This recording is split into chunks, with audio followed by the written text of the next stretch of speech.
මගේ TikTok channel එක බලන ඔයාලා හැමදෙනාටම සුබ දවසක්. ඉතින් විශේෂයෙන්ම මම අද ඔබත් එක්ක බෙදා ගන්න යන්නේ කළු දිය පොකුණු පරිශ්‍රය පිළිබඳව.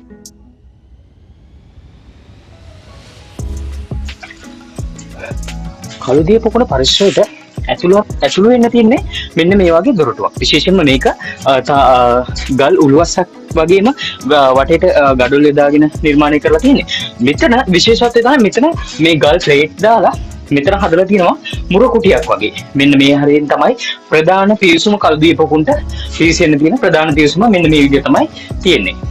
මේ කළු දිය පොකුණ පිළිබඳව කතා කරද්දී මේ කළු දිය පොකුණ නිර්මාණය කරා කියලා සඳහන් වෙන්නේ හතරවෙනි කාශ්‍යප රජතුමා.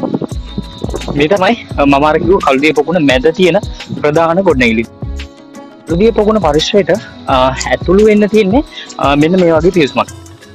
කළු දිය පොකුණ පරිශ්‍රයේ තියෙන ප්‍රධාන කටාරම තමයි මේ තියෙන්නේ.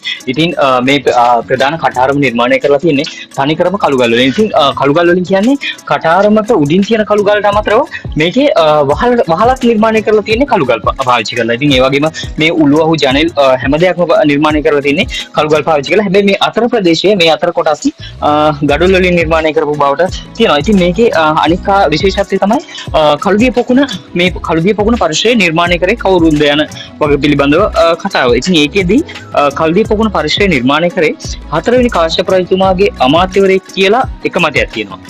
ඒ වගේම තමයි කළු දිය පොකුණ බුද්ධ රක්කිත හිමියන් උදෙසා නිර්මාණය කරපු ස්ථානයක් කියලා තව මතයක් තියෙනවා. ඒක ධර්ම ප්‍රදීපිකාව කියන ග්‍රන්ථයේ සඳහන් වෙන්නේ කළු දිය පොකුණ පරිශ්‍රය කළු බුද්ධ රක්කිත හිමියන් උදෙසා නිර්මාණය කරා කියන කාරණාව තමයි තියෙන්නේ. ඔබ මේ දකින්නේ කළු දිය පොකුණ පරිශ්‍රයේ තියෙන ප්‍රධාන ගොඩනැගිල්ලක්. ඉතින් මේ ගොඩනැගිල්ල විශේෂත්වය තමයි මේ ගොඩනැගිල්ල නිර්මාණය කරලා තියෙන්නේ කළු දිය පොකුණ මැද්දට වෙන්න කියන්නේ පොකුණේ කෘතිම නිර්මාණය කරපු දූපතක.